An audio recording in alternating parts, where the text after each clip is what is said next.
Projan Media TV yona gy'osinziira okubanga weekumira ku Projan tukugamba ekyo ky'okola okola ky'amaanyi.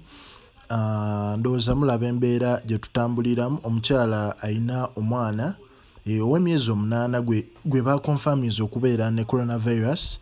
Omukyala oyo tabadde mu mbeera nnungi nga story emugirabye waggulu awo, naye tusaba bekikwatako basobole okubanga bamudduukirira ng'obudde bukyali. Yes, olunaku olwaleero Ministry y'ebyobulamu mu ggwanga ery'e Kenya erecordinze first death of coronavirus. Kintu kino si kirungi. Kiddiridde omwami ono ng'ayina emyaka 66. Ayina emyaka 66. Omwami ono kigambibwa nti yali ava South Africa, mu kuva South Africa ne yeekoonako mu Switzerland era gye yaviira okubanga agenda mu nsi ye e Kenya. Naye nga ebyazuuliddwa biraga nti omwami ono yabaddemuko n'ekirwadde ekya diabetes. Yaddemu n'ekirwadde ekya sukaali ekyo diabetes oyo. So omwami ono tyasobodde ddutonda we yafunye akawuka aka coronavirus. Yayingira Kenya nga 13 March. So yonna gy'oli tugamba gezaako okubanga weekuuma. Yadde measures eziriwo zikyanyigirizaamu ku bantu, naye nga tugezeeko okubanga at least tugezaako okubanga twekuuma tulabe empaka gye kinaggweera. Yadde ekintu si kyangu kuba abantu babagambye baleme kukola. Olunaku olwaleero ekibuga kibadde kikalu nnyo. Kibooko zibadde zinyooka. Ababadde bagenza okukola batambudde ebigere ne bagenda mu kibuga.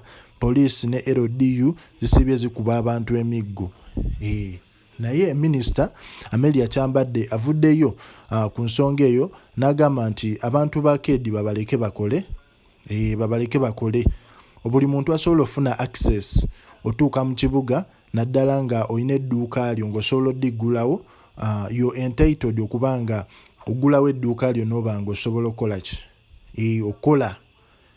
Twewale okuba nti twakutte bubi directives zino ez'omukulembeze ze yayogedde. Baaganye ba butale nga Senti bali ku ddembe, Nakasero, waliwo Akenakawa. Bwe butale bwe baaganye, naye ng'abantu babagambye bakole bizinesi zaabwe lwakuba nti mainly bakuliriza nnyo omuntu eyeevuga ng'olina emmotoka yo gwe bagamba lumba ekibuga ogende okole. Naye tokkirizibwa kubeera like oba olina office yo oba olina business yo tekkirizibwa kubeera mu bantu basukka 5.